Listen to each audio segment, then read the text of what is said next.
Selamat pagi, Shalom. Jemaat yang dikasihi Tuhan, pada saat ini kita mengucap syukur karena waktu dan kesempatan yang telah Tuhan berikan bagi kita tidak henti-hentinya. Tuhan beranugerah khususnya ketika kita diberikan kesempatan untuk menjadi anak-anak Allah dalam pertobatan. Di dalam kasih besar telah menyelamatkan kita dari murka Allah. Dan hari ini kita akan mengingatkan kembali tentang satu dosa yang begitu serius, yaitu dosa menghujat Roh Kudus. Kiranya ini juga menjadi ucapan untuk kita sebagai anak-anak Tuhan, diberikan kesempatan untuk bisa mengerti, untuk bisa menghidupi firman Tuhan, supaya kita menjaga hidup kita untuk kemuliaan Tuhan. Dan kiranya kita menyiapkan hati kita pada pagi hari ini sebelum kita menyembah Tuhan, supaya kita dilayani, diperkenankan untuk menyembah Tuhan. Saya undang jemaat sekalian untuk berdiri. Marilah kita akan berdoa supaya kita diberkati.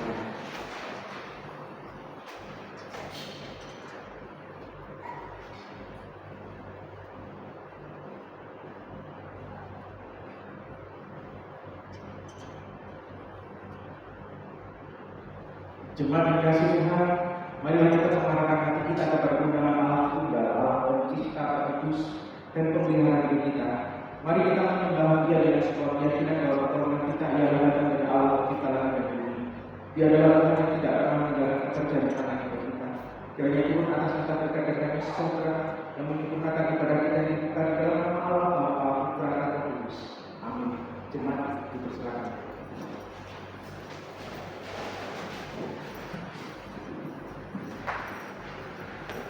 Mari dengan rendah hati kita datang untuk memenuhi undangan, memuji, memuliakan, serta menaikkan ucapan syukur kepada-Nya. Semua untuk hormat dan kemuliaan.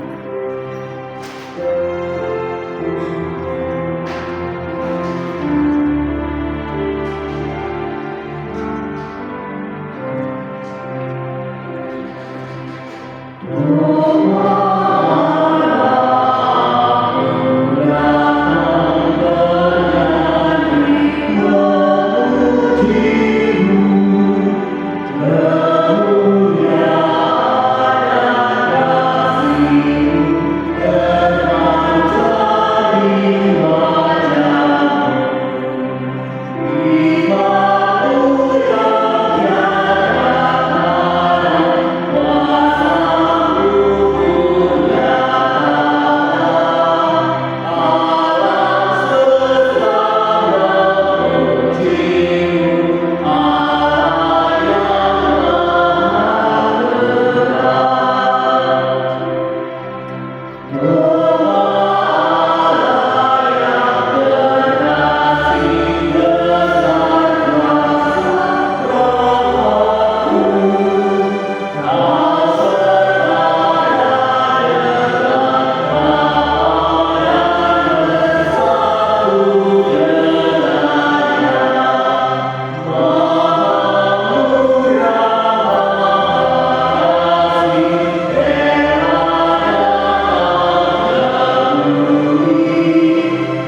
atas penebusan yang kami terima melalui Tuhan Yesus Kristus. Terima kasih Bapa, kalau waktu hari ini kami boleh beribadah. Ampuni segala dosa dan pelanggaran yang telah kami perbuat yang tidak berkenan.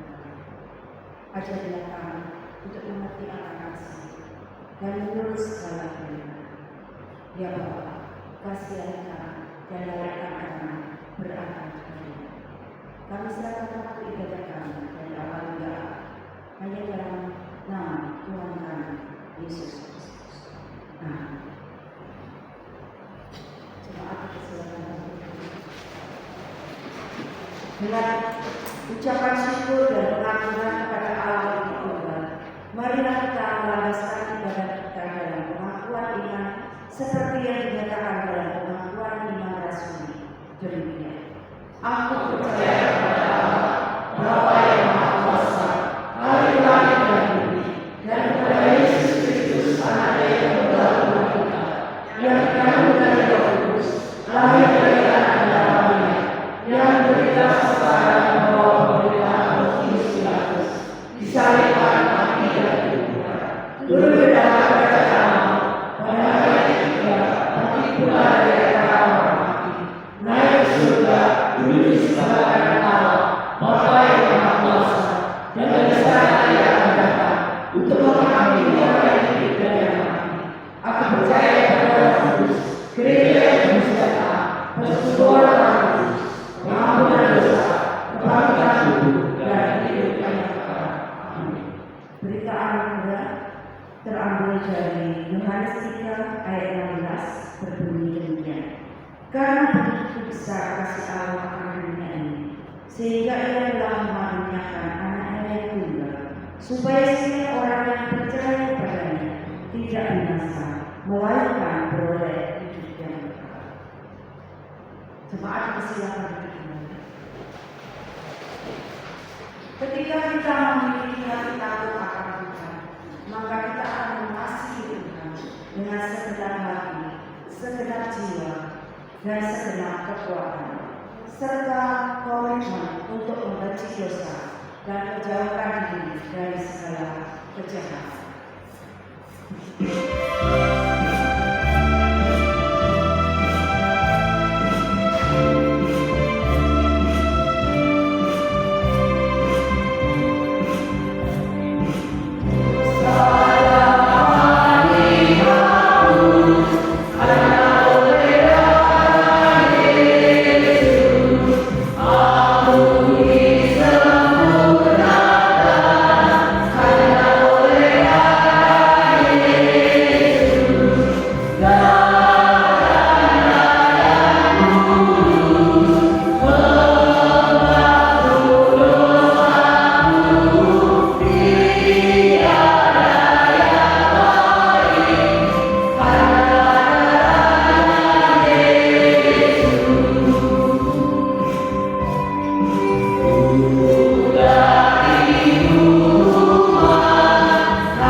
kita harus tetap hidup dalam Kristus.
Tetapi jika kita sendiri tidak mau mengakui dosa dan pelanggaran kita, maka Tuhan pun tidak mau mengampuni dosa kita.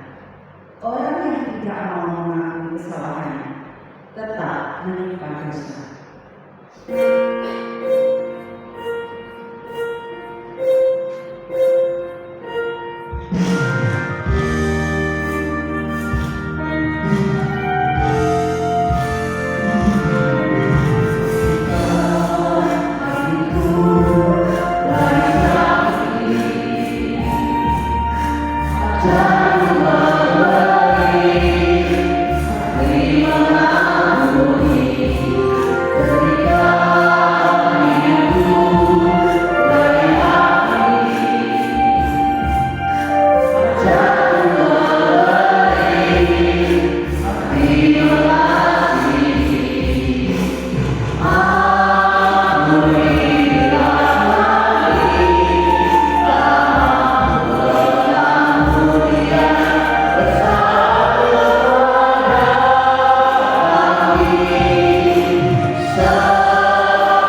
Tuhan, ketika kami sudah mendapatkan pengampunan dan anugerah itu, kiranya Engkau menjaga hati kami dengan anugerah pernyataan Allah sendiri, supaya dalam kehidupan kami tidak menghujat Roh Kudus.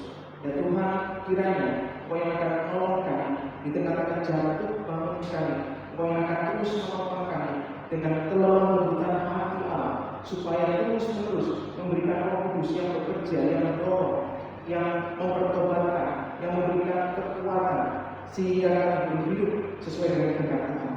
Kami mendengarkan firman yang Tuhan saat ini, kiranya Engkau yang akan terus memberikan pengajaran, pengenalan yang benar akan firman ini, supaya menuntun kami menjaga hati sedemikian rupa sesuai dengan kehendak Tuhan. Dalam nama Yesus kami mengucap syukur dan berdoa. Amin. Shalom. Ya, Bapak Ibu sekalian, salah satu alasan mengapa kami memakai hitam-hitam karena sedang membahasakan dosa. Ini ngomong ya, Bapak Ibu sekalian. Di beberapa tempat yang pernah saya lakukan dan saya alami sendiri, ketika saya membahas tentang dosa, apakah itu terkait dengan KTB seperti pendalaman kita atau diskusi-diskusi atau dalam persekutuan komunitas. Ketika saya membahas tentang dosa beberapa sesi, bahkan Bapak Ibu kalau melihat di website kita, topik tentang dosa itu dibicarakan cukup panjang. Ada kalau 6 sesi ya di dalam doktrin dasar Kristen. Nah, saudara, satu hal yang membuat saya itu sedih adalah begini. Ada seseorang yang kemudian mengatakan dengan sombongnya, karena dia banyak belajar, banyak baca buku, dia banyak berdebat dengan orang-orang dan seterusnya, yang merasa bahwa dirinya itu kritis, lalu dia ngomong dengan saya begini, aduh, tidak ada kata lain tentang dosa. Aduh, sudah berbicara semua minggu ini tentang ini, tentang itu, dosa dan dosa, tidak ada materi lain. Dia berpikir bahwa ketika dia ingin materi yang lain, dia ingin mengembangkan informasi-informasi di teknologi yang lain, kemudian dia mengkritik materi tentang dosa. Saya justru merasa begitu sedih. Dia merasa bangga ingin bertambah, tetapi saya sedih. Kenapa? Karena dia tidak mengerti musuh terbesar kita. Selain dari hawa nafsu yang menggerogoti kita, adalah dosa. Di mana kita memiliki natur berdosa dan jatuh dalam dosa, kalau kita tidak mengenal dosa dengan baik, tidak mengenal musuh kita dengan baik, maka bagaimana kita bisa menang atas dia? Saudara, ketika gereja tidak membicarakan tentang dosa, maka gereja itu adalah gereja tidak memuliakan Allah. Maka di gereja itu sekalian, doa yang membicarakan firman Tuhan, termasuk tentang dosa, tentang teguran, dengan bahasa yang keras, dengan bahasa mungkin menyakiti hati kita semua, tapi biarlah firman Tuhan yang dekat, dan kita menerima dengan iman, kerendahan hati dan pertobatan. Selalu menerima dengan iman, kerendahan hati dan pertobatan. Saudara, topik hari ini adalah topik yang tidak ada. Saya bergumul beberapa hari gitu ya. Bagaimana saya untuk menyampaikan topik ini? Bapak Ibu nanti bisa baca lebih lanjut di website kita, pelan-pelan. Dan nanti mungkin kita akan pelajari di pendalaman Alkitab hari Selasa. Tapi doakan dulu supaya kita benar-benar memahami. Minimal kita pulang pagi ini dalam ibadah ini membawa satu pemahaman yang benar tentang firman Tuhan, sedikit atau banyak, kiranya anugerahnya yang terus menambah ini. Nah, saudara, dosa yang tidak terampuni adalah menghujat Roh Kudus. Saya membacakan Bapak Ibu sekalian, Matius pasal 12 ayat 22 sampai dengan 37. Ini jarang-jarang kita baca banyak ayat. Itu ya Bapak ya. Biasanya kalau saya katakan paling 3 ayat ini, ini mumpung bagi Bapak Ibu kita semua yang malas-malas baca Alkitab, mumpung ini harinya baca banyak ayat ya. Siapa yang baca Alkitab satu hari satu ayat? Oh, terima kasih Kak Ade. Jadi hari ini lumayan banyak ayat. Oke, saya akan bacakan Bapak-Bapak sekalian. Silakan kita perhatikan di layar sini ataupun di Alkitab kita masing-masing. Kemudian dibawa kepada Yesus seseorang yang kerasukan setan. Orang itu buta dan bisu, lalu Yesus menyembuhkannya sehingga si bisu itu berkata-kata dan melihat. Maka terkejutlah sekali orang banyak ini katanya. Dia ingin agaknya dari mungkin mereka bilang agaknya ada dulu. Tetapi ketika orang Farisi mendengarnya, mereka berkata dengan Beelzebul, penghulu setan, ia mengusir setan. Tetapi Yesus mengetahui pikiran mereka lalu berkata kepada mereka, setiap kerajaan yang terpecah-pecah pasti binasa, dan setiap kota atau rumah tangga yang terpecah-pecah tidak dapat bertahan. Demikianlah juga kalau iblis mengusir iblis, ia pun terbagi-bagi dan melawan dirinya sendiri. Bagaimana kerajaan dapat bertahan?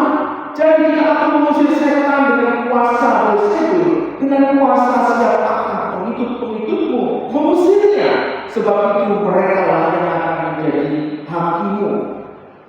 Tetapi aku mengusir setan dengan kuasa Roh Allah, maka sesungguhnya kerajaan Allah sudah datang kepadamu.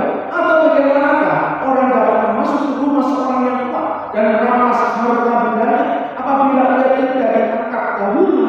Tidak diikat dahulu orang kuat itu, sesudah diikatnya barulah dapat yang merampok rumah itu. Siapa yang bersama aku yang melawan aku, dan siapa yang tidak mengumpulkan bersama aku, ia mencerai mereka.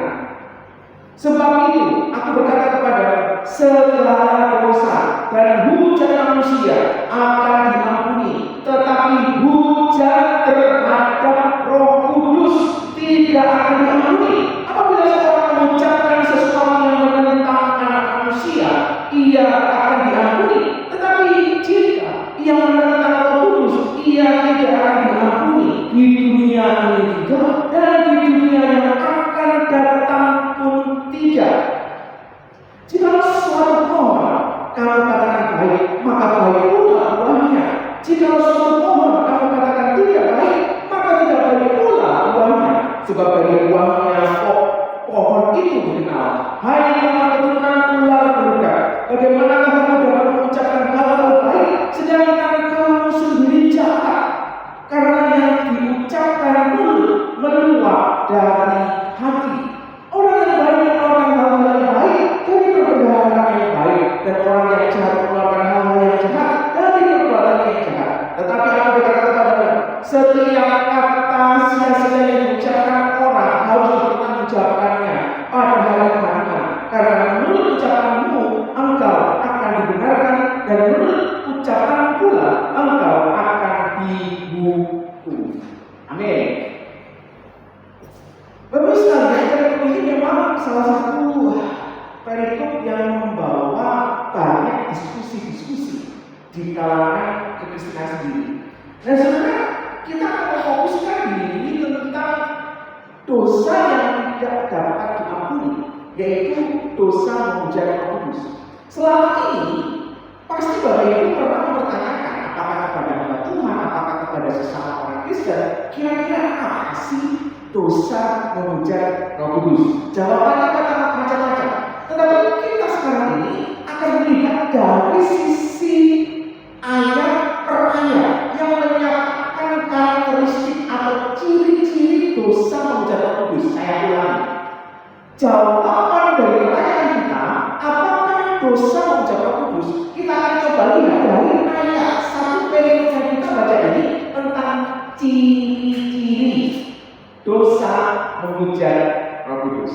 Nah, sebenarnya kita akan coba melihat bagian yang pertama bahwa dosa menghujat Roh Kudus ini adalah dosa yang serius. Dosa menghujat Roh Kudus adalah dosa yang serius. Perikop yang kita baca berbicara tentang satu perjalanan pelayanan Yesus Kristus, di mana ada orang buta dan bisu kemudian disembuhkan oleh Yesus. Tetapi ada permasalahan.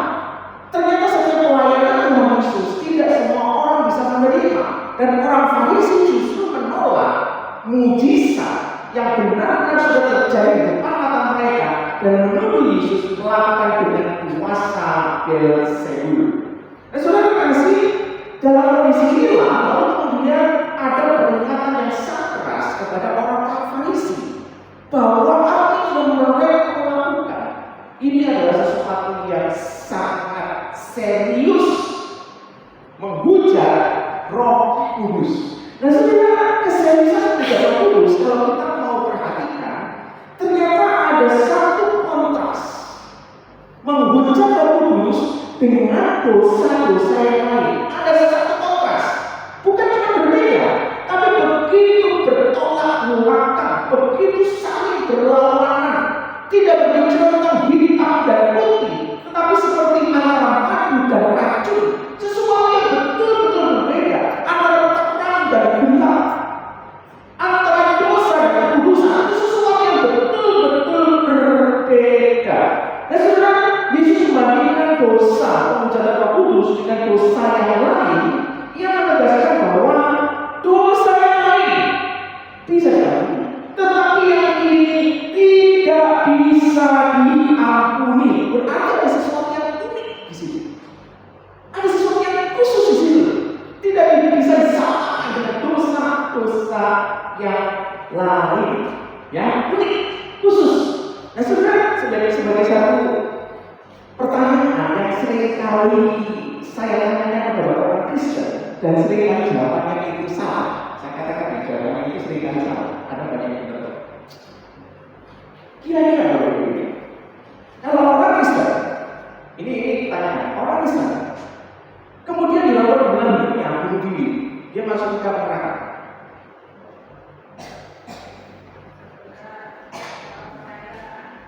Atau juga ada asumsi juga orang Kristen bunuh diri pasti dia belum bertobat. Saudara, pertanyaan ini tidak mudah dijawab. Kadang-kadang kita mengatakan begini, ini pertanyaannya lebih sulit. Pertanyaannya lebih sulit.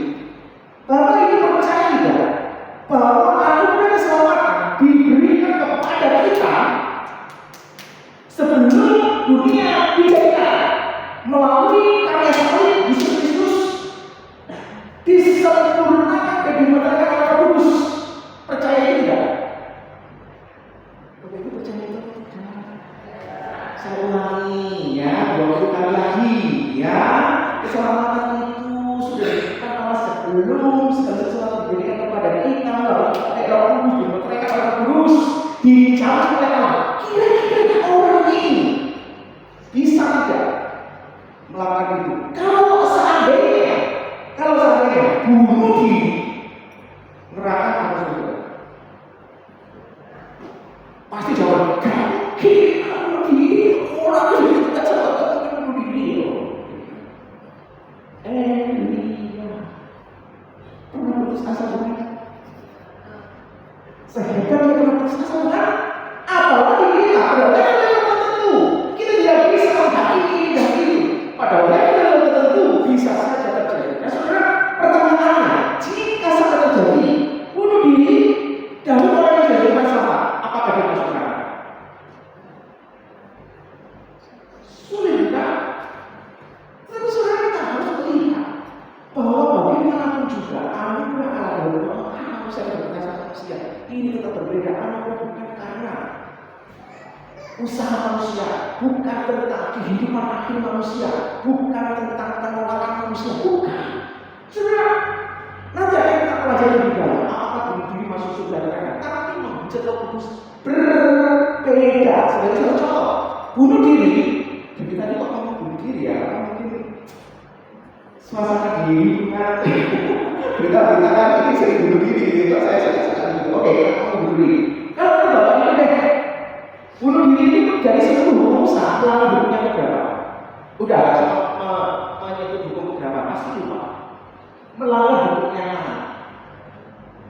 Jangan mau bunuh, tapi mengujar Roh Kudus ikut yang mana? Beda mana? Beda. Itu serius. Nah, saudara, yang kedua, selain tidak bisa disamakan dengan dosa-dosa yang lain, dosa mengujar Roh Kudus adalah dosa yang memiliki konsekuensi.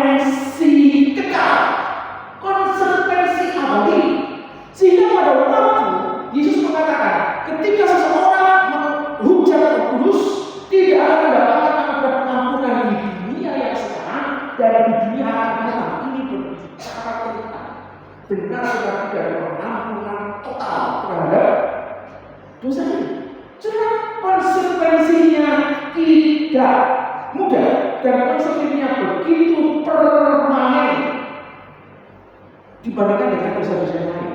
Bahkan dikatakan menghujatkan manusia itu masih diampuni. Sekarang ini kalau kita perhatikan Bapak sekalian, dosa apa yang sekarang ini kita anggap mengerikan di sekitar kita, lingkungan kita, di daerah apapun itu. Mungkin dosa itu masih bisa diampuni, tetapi yang satu ini tidak. Dan sebenarnya kalau kita perhatikan juga di dalam 1 Yohanes pasal yang 5, di sana ada satu pelajaran. Ada dosa yang mendatangkan maut dan ada dosa yang tidak mendatangkan maut. Jadi konsekuensinya kekal. Nah ini makanya kita harus benar-benar hati-hati. Saudara ada kata-kata demikian begitu banyaknya. Waduh itu merupakan saya sudah berjuang luar biasa jadi aktivis. Anak saya juga tapi saya ingin berdoa dan memberikan mereka. Saya ingin terus setia. Tolong doakan supaya saya tidak menjadi Roh Kudus. Dalam saya tidak berada di doakan itu. Tapi saya karena harus semua gitu. Apakah saya dapat Tuhan tidak anakmu ini tidak menjadi Roh Kudus? Saya tidak tahu ternyata.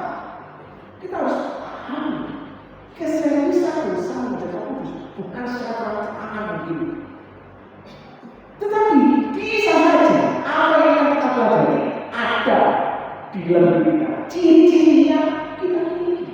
Makanya saya nanti akan kata 4 ciri-ciri dosa menjadi Roh Kudus. Makanya itulah yang harusnya menjadi hidup yang terus memuliakan Tuhan. Nah sekarang yang pertama, yang kedua bagus sekalian. Setelah kita tahu tentang keseriusan dalam dosa ini, kita akan coba lihat definisi sederhana. Kira-kira apakah yang dimaksud dengan dosa menghujat Roh Kudus? Nah, dosa menghujat Roh Kudus ini bagus sekalian. Kalau kita mau perhatikan dari cerita yang ada di sana tentang orang-orang Farisi yang menuduh Yesus mengusir setan dengan kuasa Beelzebul. Dan sebetulnya ini adalah satu sesembahan orang-orang Filistin mula-mulanya. Tetapi jangan kejadian kamu, bagusnya. Jangan kejadian kamu, konsepnya sudah berubah. Jangan kejadian kamu, jangan Yesus Kristus itu ada dan lain. Beelzebul itu merujuk kepada iblis, merujuk kepada setan. Jadi maknanya bukan hanya dewa orang Filistin, tetapi orang secara umum memahami bahwa iblis dan setan. Nah, ketika menyatakan mujizat itu, mereka menuduh Yesus melakukan dengan kuasa iblis atau dengan kata Beelzebul. Sehingga dosa mujizat Roh Kudus adalah penolakan secara sengaja terhadap kebenaran Yesus Kristus dan Roh Kudus. Penolakan secara sengaja, penyangkalan secara sengaja terhadap kebenaran. Apakah itu firman Tuhan? Apakah itu karya-karya Yesus Kristus dan Roh Kudus? Itu secara umum. Nah sekarang kita akan masuk ke dalam poin utama supaya kita benar-benar memahami apakah firman ini memberikan satu perhatian tentang hidup kita dan ciri-ciri menghujat Roh Kudus itu kita miliki atau tidak. Makanya di sini harus waspada. Kita semua harus waspada. Nah, bagus sekali ya. Ada apa petunjuk? Mohon maaf, saya tuliskan agak kecil. Semoga Bapak Ibu bisa membaca ya pelan-pelan. Nah, Bapak Ibu sekalian, petunjuk mengenai dosa menghujat Roh Kudus ini pertama-tama bisa kita lihat dari Levitik ayat 25 sampai dengan ayat 29.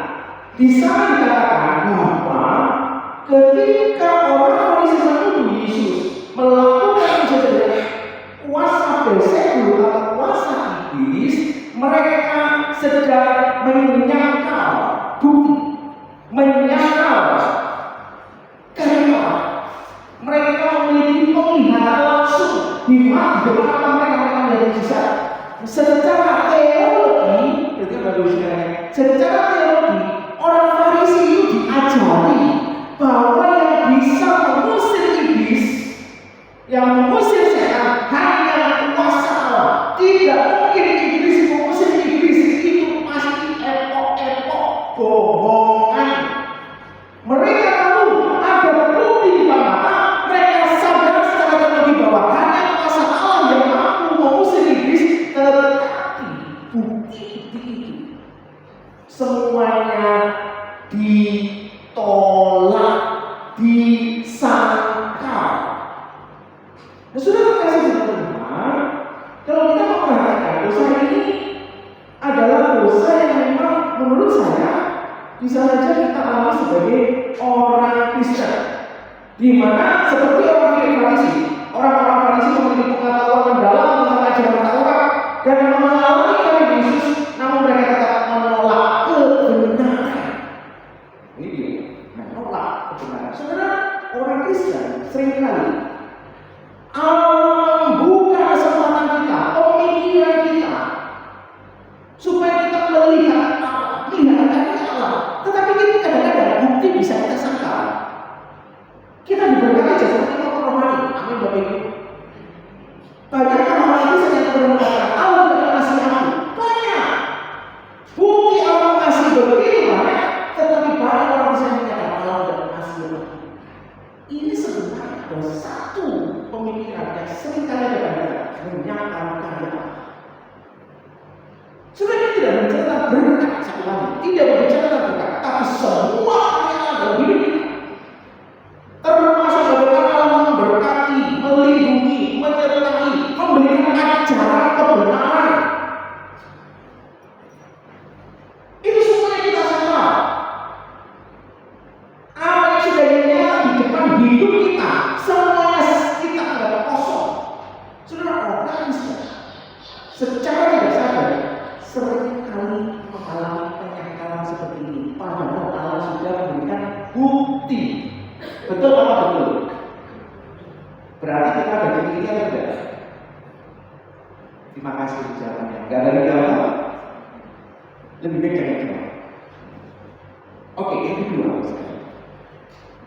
Penting dosa saudara kudus selain melakukan pengetahuan kita, teologi kita, dan pengalaman kita, tetapi kita sadar. Yang kedua, menolak secara sadar dan disengaja. Ini menolak secara sadar. Kalau yang tadi itu bukti-buktinya kita sadar. Karya Allah yang kita sadar. Sekarang cara kita menolak itu ternyata cara yang sadar. Ada sesuatu yang unik Bapak sekalian. Ini dengarkan baik-baik. Dosa kita lakukan secara sadar dan diingini. Coba katakan sama-sama. Secara sadar diingini. Ayo.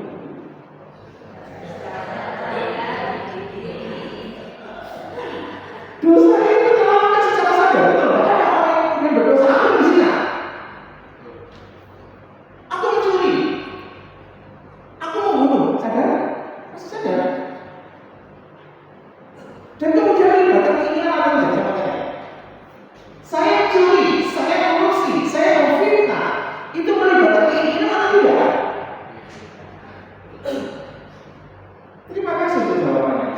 Jadi dosa itu secara sadar dan keinginan termasuk dalam hal ini, saudara. Dosa mengundang Roh Kudus itu adalah penolakan, bukan saja bukti. Tetapi kita melakukan penyangkalan dari kesadaran kita dan kita sengaja.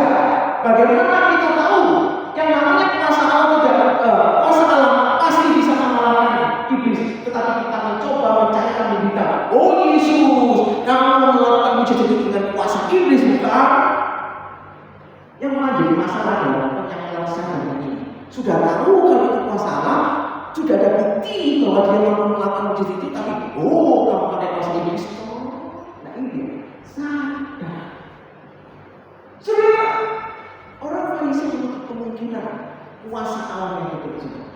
Orang Farisi secara sadar mengatakan bahwa itu dari iblis.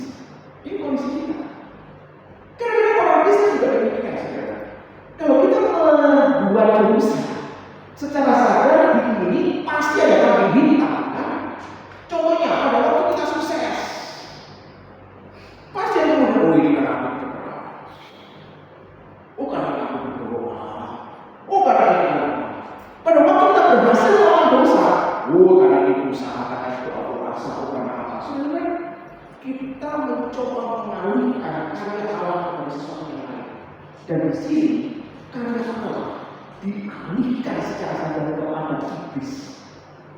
Ini adalah satu penolakan yang luar biasa. Kemudian yang ketiga, yang ketiga, petunjuk mengenai dosa selain menyangkal bukti, menolak secara sadar, menghujat Roh Kudus, menganggap pekerjaan Roh Kudus sebagai pekerjaan iblis, sebagai pekerjaan iblis. Yang saya maksud itu, kalau yang pertama tadi menyangkal bukti-buktinya. Yang kedua, ini karena kita secara sadar tutup kesempatan kebenaran. Kebenaran kita tutup di dalam hati kita dan pikiran kita tutup. Nah sekarang rasionalisasi. Yang poin ketiga itu berbicara tentang bagaimana manusia menolak pekerjaan Allah. Biasanya rasionalisasi. Artinya apa, Bapak sekalian? Sebagai satu contoh saja begini. Kalau seandainya kita ini berbuat dosa gitu ya, rasionalisasinya jalan. Oh iya, kita kan manusia. Ya, pendeta juga manusia. Majusi juga manusia. Itu namanya rasionalisasi. Oh iya tadi, karena tadi itu ya, saya itu marah, nggak tahan, sehingga saya pukul dia. Itu namanya rasionalisasi. Kita selalu pakai pikiran-pikiran kita bagaimana caranya supaya penyangkalan menutup kebenaran Allah itu ada penjelasannya. Namanya rasionalisasi. Bapak Ibu orang Kristen sering rasionalisasi atau tidak ketika berdosa. Oh saya tadi telat. Oh tadi kehujanan. Oh tadi kadang-kadang baru lihat inilah rasionalisasi kecil-kecil. Loh, kita kuliah, kita sekolah saja kalau Allah kita minta maaf pada dosen atau kita cari alasan? Coba. Bapak Ibu pernah jadi siswa? Datang telat, minta maaf atau cari alasan? Cari alasan. Kita itu suka cari alasan. Betul apa benar? Betul. Itulah yang kemudian ada dalam hati orang Farisi, mencari satu penjelasan, mencari satu alasan. Tidak, aku tidak mungkin melakukan dengan salah. Pasti aku menggunakan alasan ini itu dan seterusnya. Alasan, pembenaran.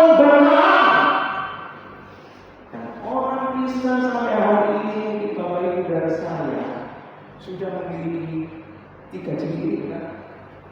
Tipis-tipis atau serius sudah harus pokoknya kadang-kadang hati-hati dulu. Tuh, 3. Nah sekarang yang paling serius. Fokus. Yang keempat, penghujatan pada Kudus, penyangkalan bukti, menyangkal dengan sadar. Lalu yang ketiga dengan rasionalisasi. Menghujat Roh Kudus bersumber dari hati yang jahat. Bersumber dari hati. Sesuatu yang ada dalam dari manusia, hati, dan tanpa pertobatan. Bersumber dari mana ini? Tanpa. Ini kata-kata penting. Kita bisa perhatikan di dalam ayat 33 sampai dengan ayat 37. Pembicaraan seolah-olah berganti topik. Tiba-tiba Yesus menjelaskan tentang buah yang baik dari pohon yang baik, buah yang buruk dari pohon yang buruk. Itu bukan orang bisa kadang-kadang tidak menjadi sebagai satu kesalahan ini. Pada waktu penyangkalan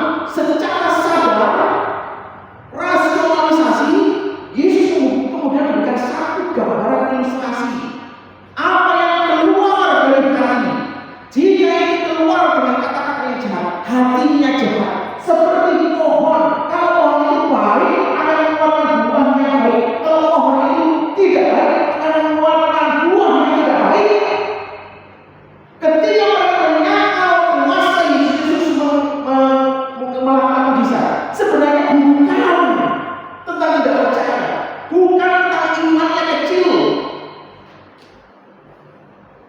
tetapi dari awal hati mereka begitu jahat, begitu jahat.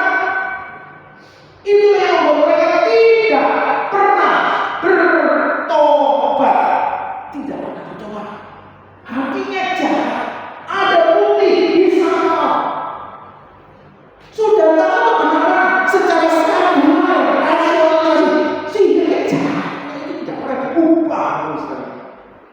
Sudah begitu mengerikan dosanya. Kenapa? Pada awalnya hati yang jahat itu menolak bukti, hati yang jahat itu menolak dengan kesadaran, hati yang jahat itu mencari banyak alasan. Ini dari dosa menghujat Roh Kudus. Jadi baru saja coba kita sekarang ini lihat apakah kita sudah benar-benar terima Yesus Kristus sebagai Tuhan dan Juru Selamat. Apakah hari ini kita benar-benar mengalami karya Roh Kudus yang menghidupan hati kita, merubah hati kita.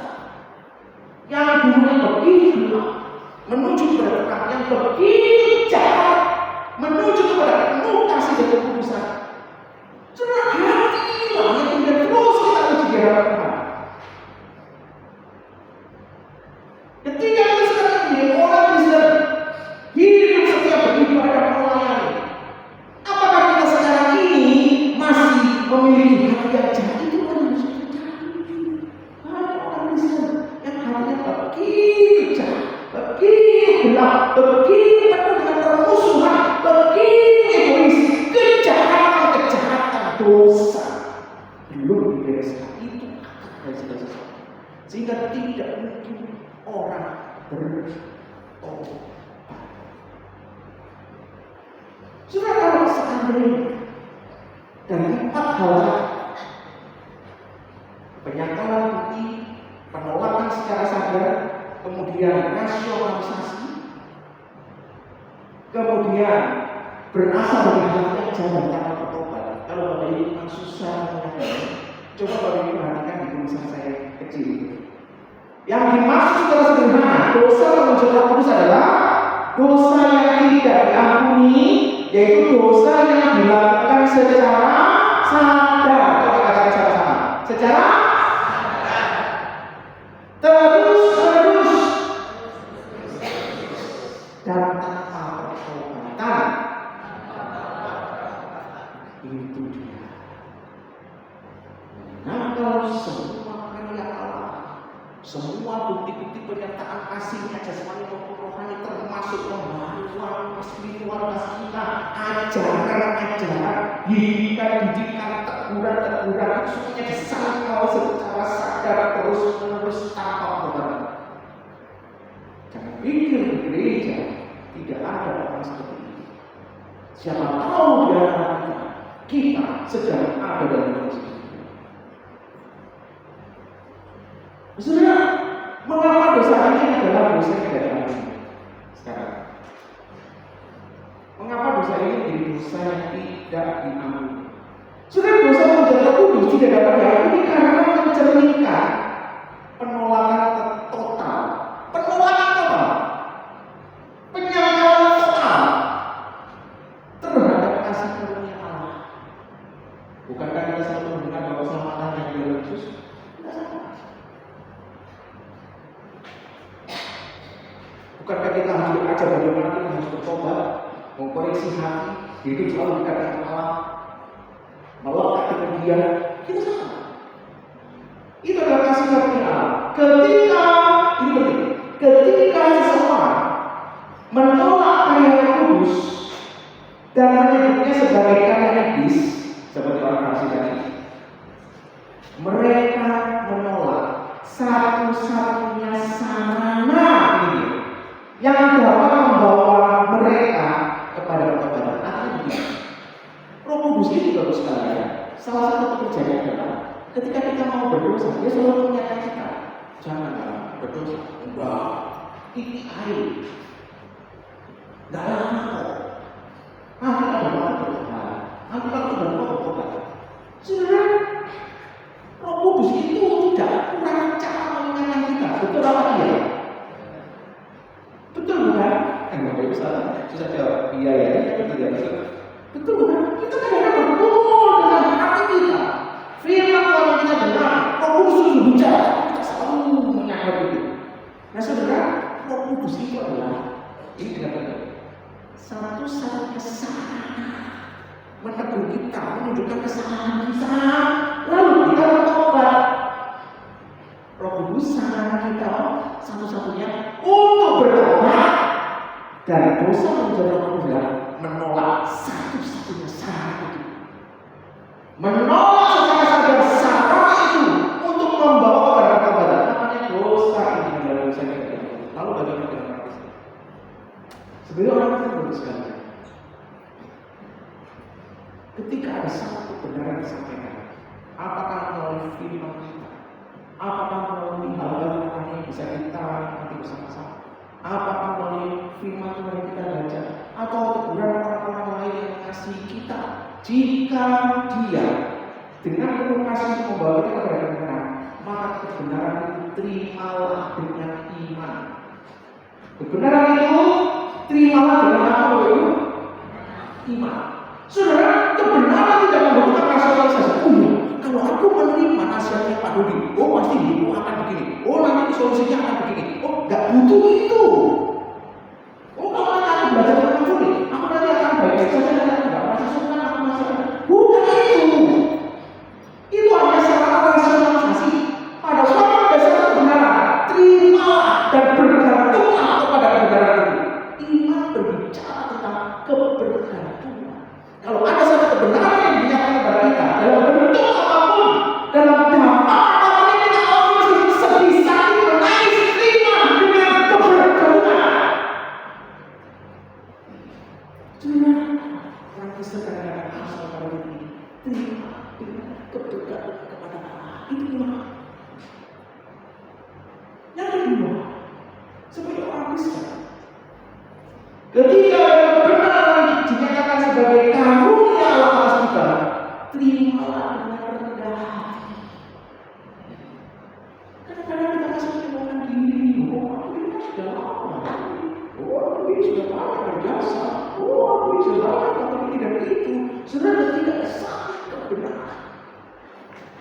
Kebenaran kita tempatkan setinggi-tingginya dan kita sadar menempatkan diri di bawah kebenaran itu supaya diri kita sudah bergantungkan.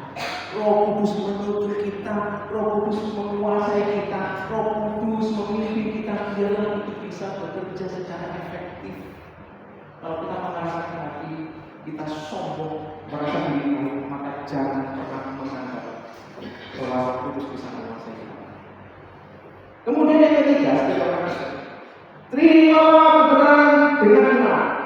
Terimalah kebenaran dengan rendah hati dan terimalah kebenaran yang membawa pertobatan. Saudara, pertobatan itu bukan cuma menyesal, bukan cuma sedih. Pertobatan artinya pada waktu kita hidup dengan kesalahan, hidup dengan dosa, hidup dalam hal tidak menyenangkan Allah Tuhan, maka secara sadar kita mengambil keputusan berubah arah. Ini nggak bisa seperti ini. Secara sadar melakukan pengambilan keputusan mengarahkan hidup kita kepada kemuliaan Allah, kepada kasih, kepada kekudusan, melangkah ke sana, tinggalkan jauh-jauh dari itu. Yang pertama bahwa kita jauh dari itu. Sudah inilah pertobatan. Makanya ini teman-teman yang disampaikan oleh gereja ini, saya berharap semuanya memang terkait dengan apa isi hati Allah, menegur kita, menguatkan kita, mengoreksi kita. Bapak sekalian, itu sudah dicanangkan di sana. Menyelenggarakan dengan firman yang berusaha pada Injil dalam ibadah sunnah komunitas. Jika ada firman yang disampaikan, omongnya cuma berkat, omongnya cuma enak-enak, omongnya cuma yang bagus-bagus ya. supaya Bapak Ibu berbicara, tolong jangan khotbah seperti ini. Kami butuh isi hati Allah. Termasuk hal ini. Kiranya Tuhan Yesus memberkati kita, terus mengoreksi diri kita dan mewaspadai atas dosa hujat Roh Kudus. Kiranya Tuhan Yesus memberkati kita. Mari kita berdoa.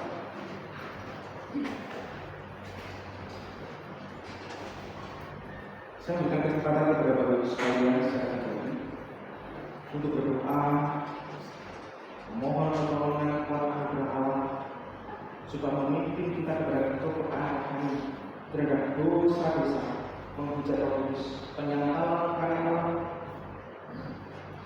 dari pemikiran-pemikiran yang tertutup atas kebenaran secara sadar, rasionalisasi dan mencari ulasan pembenaran dan tidak mempertolong. Kiranya sungguh-sungguh menjauhkan dari kita. Mari kita berdoa.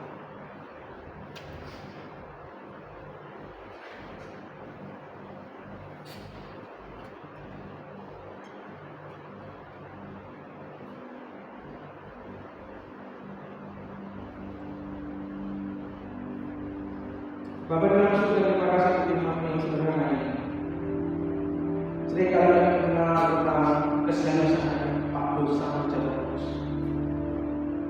Tetapi kalau kami melihat bagaimana firman-Mu mengajarkan kepada kami, kami sungguh membutuhkan kuat kuasa kepekaan kami, tuntunan Allah sendiri yang berada di atas kami, untuk tidak menyangkal karya Allah, menolak secara sadar, melakukan berbagai macam alasan untuk kebenaran dan tidak mempertolong. Tuhan jauhkan dari kita. Lembutkan hati kami, tundukkan hati kami pada kebenaran, supaya kita akan melakukan kebenaran. Kami sungguh-sungguh bisa hidup di dalam ini. Anugerah membawa iman yang menyerang aku dan bisa kami bersemangat dari kebenaran aku dan kami mengucap syukur atas Tuhan. Terima kasih Bapak Saudara. Kami sudah selesai berbicara. Dan kiranya Roh Kudus senantiasa memimpinkan untuk senantiasa taat, berserah, membantu, berkata. Di dalam nama Yesus Kristus. Amin.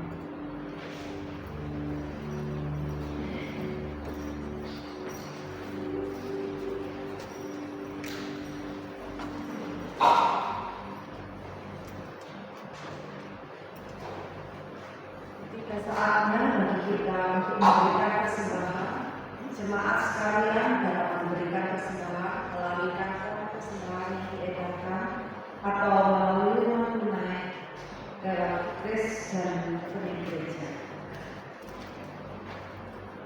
Kuasa Tuhan tidak berubah dari dahulu, sekarang dan sampai selama-lamanya.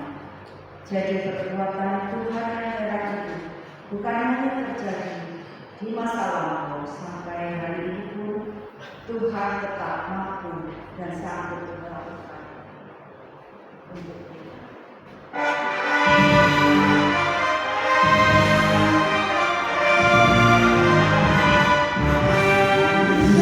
Tidak berubah, tidak berubah, tidak berubah.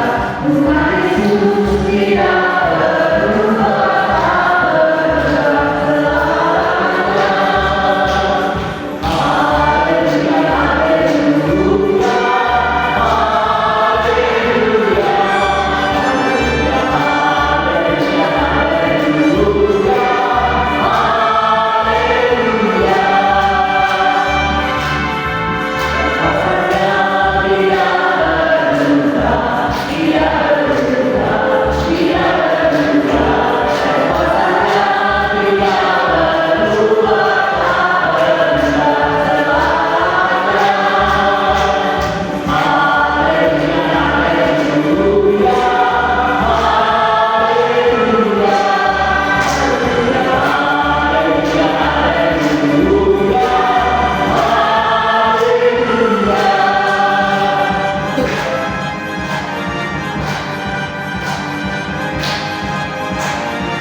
visi dengan upah dari Tuhan melalui kuasa Roh Kudus.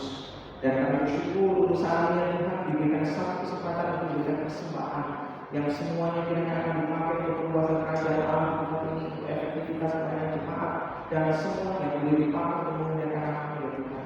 Meskipun bersifat jasmania, tetapi kiranya nilai-nilai rohani dan dampak-dampak kerajaan Allah semuanya ada di sana. Dan kiranya Kau juga mengajarkan kepada kami tentang bagaimana memberikan diri kami, hidup kami sebagai persembahan yang kudus yang berkenan di hadapan Tuhan. Terima kasih Bapak Saudara terima persembahan ini. Kami sekarang berdoa untuk visi misi gereja kami.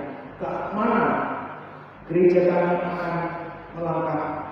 Mau dibawa ke mana gereja ini akan senantiasa ada Tuhan Allah yang akan beranugerah atas kami untuk menjadi komunitas yang bertumbuh dan melayani. Semuanya tidak mudah, semuanya membutuhkan tenaga, membutuhkan biaya yang besar, membutuhkan orang-orang yang terlibat di dalamnya. Tuhan Allah yang akan beranugerah.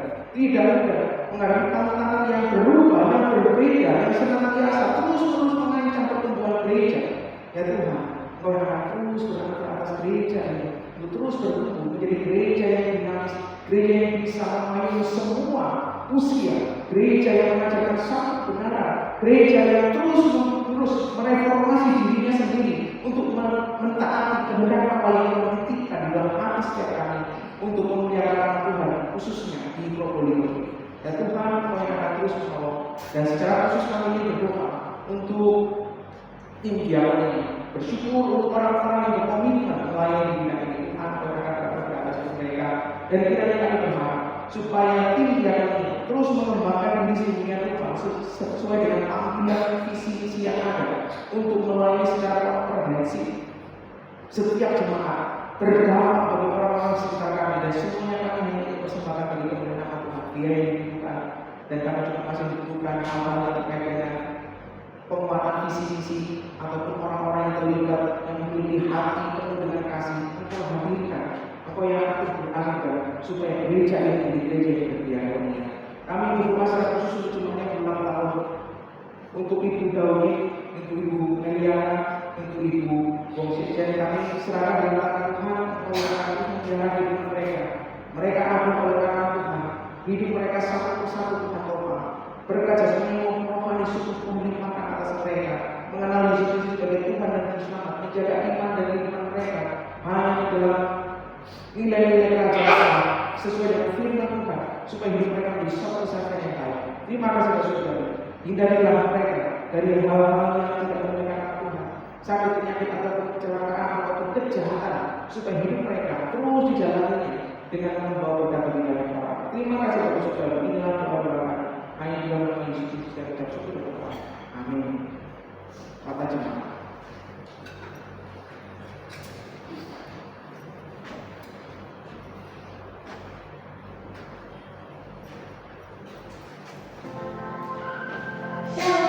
Selamat datang di gereja kita Anak Probolinggo. Kami adalah komunitas yang dituntut dan melayani. Kami mengucapkan selamat datang bagi saudara yang baru bergabung hari ini. Dan jika saudara ini belum mengenal komunitas kami, silakan menghubungi nomor panggilan yang tertera atau sudah bisa menghubungi laman media sosial kami. Kali ini saya juga pada Tuhan dan memberikan persembahan yang mulia. Bapak Ibu dapat memberikan persembahan melalui amplop persembahan ataupun sebagai transfer di rekening atau nomor gereja yang terkait Anak Probolinggo yang tertera di dalam jemaat. Mari bersama kita bersama dengan saudara yang berulang tahun ini. Mari berdoa ulang tahun dan kita berdoa Anda dengan Yesus memberkati.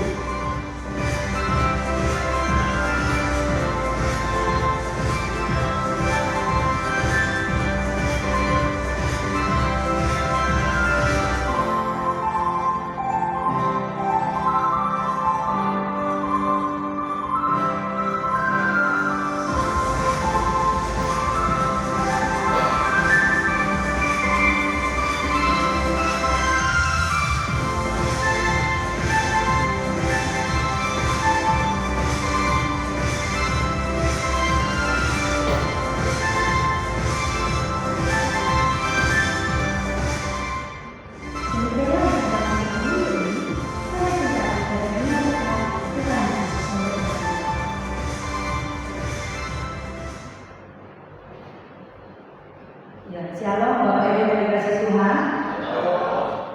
Saya akan membacakan beberapa warta yang perlu kita simak pada pagi hari ini. Yang pertama yaitu mengenai discipleship group akan diadakan pada hari Selasa 18 Januari 2025 jam 7 malam di ruang serbaguna. Jika Bapak Ibu ingin mendalami tentang firman Tuhan, maka kami mengundang bukan hanya untuk majelis para aktivis, tapi mengundang jemaat juga untuk bisa hadir bersama-sama. Yang kedua yaitu mengundang seluruh kaum wanita yang ada di GKI ini untuk menghadiri ibadah dan perayaan hari ulang tahun KBM Wanita yang ke-31 pada hari Rabu tanggal 19 Februari 2025 jam 5 sore di gereja. Jadi sekali lagi mengundang semua kaum wanita ya, untuk bisa hadir bersama-sama. Lalu PRT Wilayah Barat akan diadakan pada hari Jumat 21 Februari 2025 jam 6 sore oleh keluarga Bapak Henry Witanto yang bertempat di Cafe 92. PRT Wilayah Barat yang membutuhkan penjemputan maka dapat menghubungi sopir gereja. Lalu yang berikutnya yaitu Fellowship Asher akan diadakan pada hari Jumat 28 Februari 2025 jam 6 sore di gereja. Ini mengundang semua ya, Fellowship Asher ini ya. Bagi yang membutuhkan penjemputan harap menghubungi masing-masing koordinator wilayah. Mengucapkan selamat datang dan selamat beribadah untuk saudari Lili ya, istri dari Yogi yang pada hari ini boleh hadir bersama-sama ya. Juga mengucapkan terima kasih pada pasangan keluarga Yogi dan Jeffrey yang dan Yogi. Silakan berdiri dulu ya supaya cepat tahu. Nah ini Yogi kan nama Yogi, silakan berdiri. Yogi dan Lili. Nah ini loh ya. Kedua pasangan keluarga ini akan membagikan berkat pada pagi hari ini sebagai ucapan syukur atas pimpinan dan penyertaan pemberkatan pernikahan pada tanggal 5 Januari yang lalu dapat berjalan dengan baik. Maka nanti jemaat semua akan dibagikan berkat pada pagi hari ini ya oleh keluarga Yogi.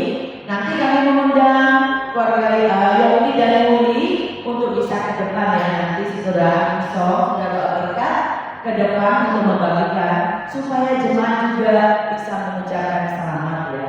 Karena memang pada waktu itu kita tidak diundang semua ya. Oleh sebab itu keluarga ini sebagai ucapan terima kasih dan juga rasa syukur akan membagikan berkat pada pagi hari ini. Puji Tuhan ya, kalau mulai hari ini dan seterusnya nanti Yogi dan istrinya bisa beribadah bersama-sama di tempat kita. Dan jangan lupa Cafe 92 tetap masih ada dijalankan pada pagi hari ini. Jemaat nanti bisa langsung menuju ke ruang belakang. Terima kasih sekian warta pada pagi hari ini. Tuhan Yesus memberkati.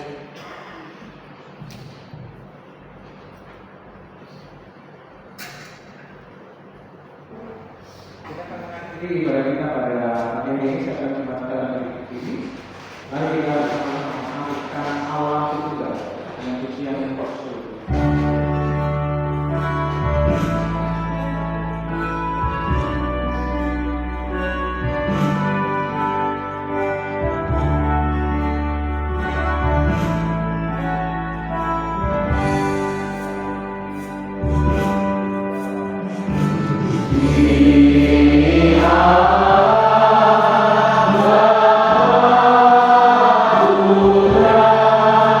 Budi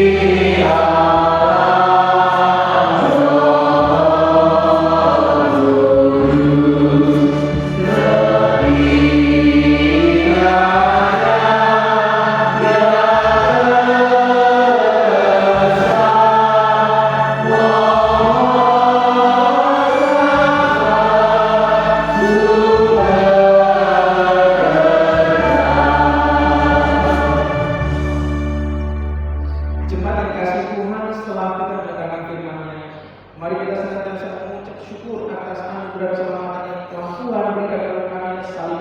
Dan marilah kita bergantung sepenuhnya kepada karya dan kuasa Roh Kudus yang ada di dalam hati kita, supaya membawa ketaatan, membawa kepada kehidupan yang memuliakan nama Tuhan, hidup dalam kekudusan, hidup dalam persembahan yang benar secara rohani sebagai persembahan yang kudus di hadapan Tuhan. Dan marilah kita pulang dengan membawa berkat dari Allah. Kiranya Allah memberkati dan melindungi engkau dan berkati semuanya maupun rohani. Kiranya Yesus Kristus menyinari kepada wajahnya, memberikan kasih dan keselamatan surga. Dan kiranya Allah menunjukkan kepala kepada, memberikan damai sejahtera yang akan melindungi selama-lamanya. Dan terimalah berkat dari Tuhan yang di dalam